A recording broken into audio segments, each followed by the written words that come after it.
안녕하세요. 김태원의 현명한 투자자 방송 시작하겠습니다.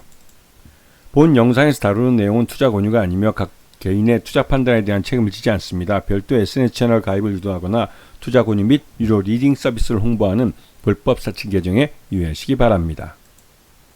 자, 오늘은 사조 시푸드에 대해서 말씀을 드리겠습니다. 어저께 미국이 중국에 대해서 50%의 관세를 더 부과하겠다라고 하면서 이제 미중 간의 무역 전쟁이 더 격화되고, 그 와중에 가만히 보면 전체적으로 다 우리나라도 기본 관세에다가 이 상호 관세까지 부과돼서 우리나라도 25%의 관세를, 한미 FTA 때문에 물지 않아도 됐던 관세를 추가적으로 미국 연방정부에 내야만 미국에 가서 장사를 할 수 있는 상황에 벌어졌지만, 우리보다 중국은 더 심하게 이러한 이 상호관세뿐만 아니라 이제 보복관세까지 당하면서 말 그대로 중국은 엎친 데 덮친 격이 되어버렸습니다. 그런데 이런 와중에 미국 시장에서 중국 상품과 경쟁하고 있는 우리 상품들은 오히려 수혜를 볼 수 있는 기회가 생긴 것이죠.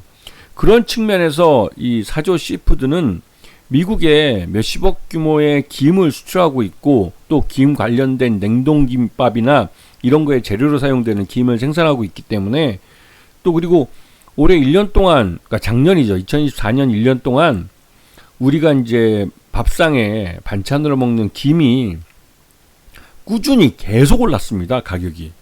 그래서 우리가 흔히 보는 동네의 김밥집에서도 김밥 가격이 이제는 3,000원짜리를 찾아보기 힘들죠.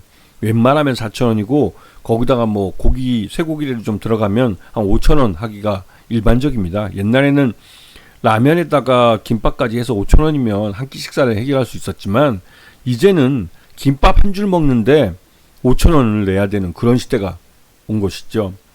하여튼 이렇게 이 수출용 김이나 이런 것들이 미국 시장에서 중국산 싸구리 김들과 경쟁하는 위치에 있었습니다. 그런데 요번에 이 중국의 고율의 관세가 부과되면 미국 시장에서는 오히려 중국산 김과 우리나라 김이 우리나라 김이 가격 경쟁력에서는 더 뛰어난 경쟁력을 가지게 되는 것이죠.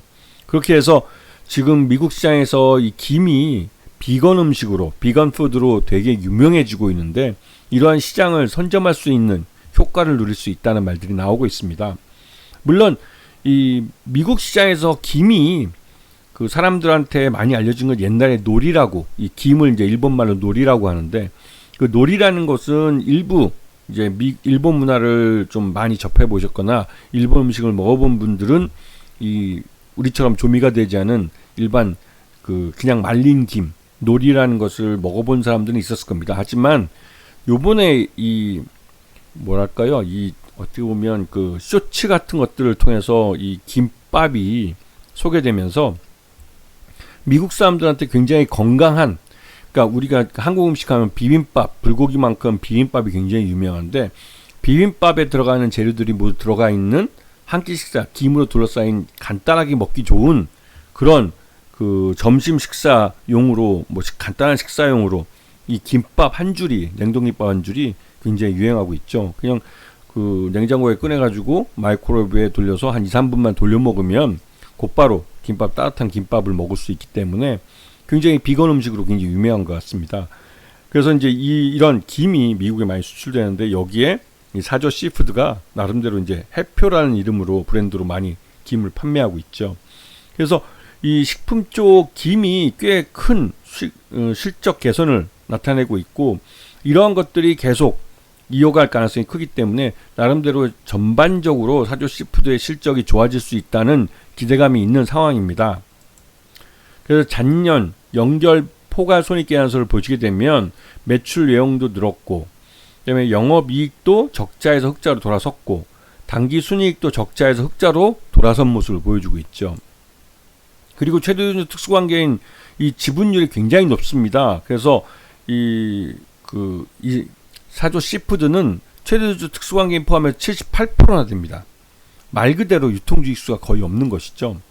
그래서 지금 작년에 보시게 되면 그 물김 가격 자체가, 이 김에 대한 수요가 우리 내수뿐만 아니라 해외 수출용으로 많이 늘어나다 보니까 계속 올랐습니다. 이게 23년도에도 그 물김에 대한 경매 가격이 그 서천 군수협회에서는 15만 2,948원이었는데 이게 2024년에는 35만 원으로 거의 더블 이상 올라버렸죠. 그리고 진도에서는 30만 원짜리가 73만 원 올랐고 해남에서는 17만 원짜리가 54만 원까지 올랐습니다. 이렇게 오르면 당연히 이 가격이 이 말린 그 조미김에도 영향을 미칠 수밖에 없는 것이죠. 근데 이렇게 된 이 가장 큰 이유는 이 외국 사람들, 특히 미국과 EU나 이런 쇼츠를 통해서 냉동 김밥이 진짜 그 영양도 충분하고 맛도 있고 그리고 가격이 무엇보다 싸다는 게 알려지면서 이 냉동김밥에 대한 수요가 늘면서 김에 대한 수요도 함께 늘어나 버린 겁니다. 그래서 수출용 김이 늘어나면서 자연스럽게 이제 내수용 김값도 밀어 올려진 그런 케이스죠. 그래서 김 한 속당 도매 가격을 보면 이게 계속 2000년부터 해서 계속 올라서 2024년 10월 달에는 1875원으로 거의 뭐 더블이 난 걸 볼 수가 있습니다. 그리고 여기다가 이제 트럼프가 앞에서 말씀드렸듯이 상호 관세로 이 관세를 부과하면서 우리나라에서 미국으로 수출한 모든 상품에 대해서 일률적으로 25%의 관세를 매기겠다고 했고 중국 상품은 여기다 보복 관세까지 들어가게 되니까 거의 한 100%가 넘는 관세를 매기기 때문에 이 중국 상품이 아무리 싸더라도 미국에 들어가서는 한국 상품하고 가격 경쟁에서 한국 상품에게 밀리는 그런 결과가 나오는 것이죠.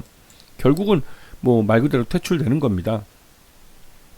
그래서 우리나라 같은 경우는 그러니까 미국과 FTA를 체결했기 때문에 25%를 기준으로 해서 25%를 부과한 것 같습니다. 그런데 솔직히 좀 억울하죠. 우리는 한미 FTA 맺을 때도 그때 고 노무현 대통령이 반대를 무릅쓰고 임기 말에 그 체결을 해줬는데 그 모든 부담되는 걸 다 해주고 이명박에게 넘겨줬는데 이명박이 참 나쁜 짓을 했죠. 배은망덕한 짓을 했습니다. 하여튼 한미 FTA를 그렇게 했고 그 한미 FTA를 기반으로 우리가 대미 무역 흑자를 엄청나게 많이 무역 흑자를 받습니다. 그동안 꾸준히 늘어서 매년 한 200억 달러 보다가 지난 윤석열 때는 미국에다 공장을 짓고 하느라고 모든 물품을 우리나라에 사가지고 갔기 때문에 수출량이 더 늘었죠. 그래서 500억 달러까지 대미 무역 수지 흑자가 늘어나기도 했습니다.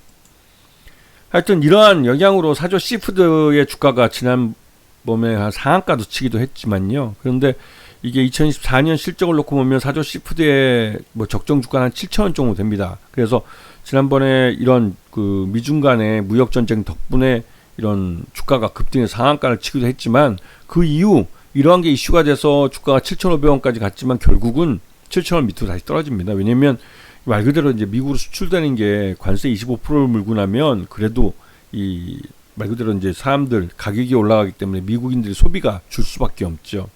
그런 면이 이제 영향을 미치지만 장기적으로 봤을 때 사조 시푸드의 이런 김밥이나 김이나 이런 수산물들이 미국 시장이나 해외에 나갈 때 오히려 더 유리한 가격 조건에 나갈 수 있기 때문에 그런 면에서는 좀 경쟁력이 있다라는 말들이 나오고 있습니다. 그래서 사조 시푸드의 실적 호전이 이어질 수 있을 가능성도 있고 그런 부분에서 사조 시푸드가 나름대로 이제 이 주가가 재평가되고 있는 그런 와중이라고 볼 수가 있는 것이죠.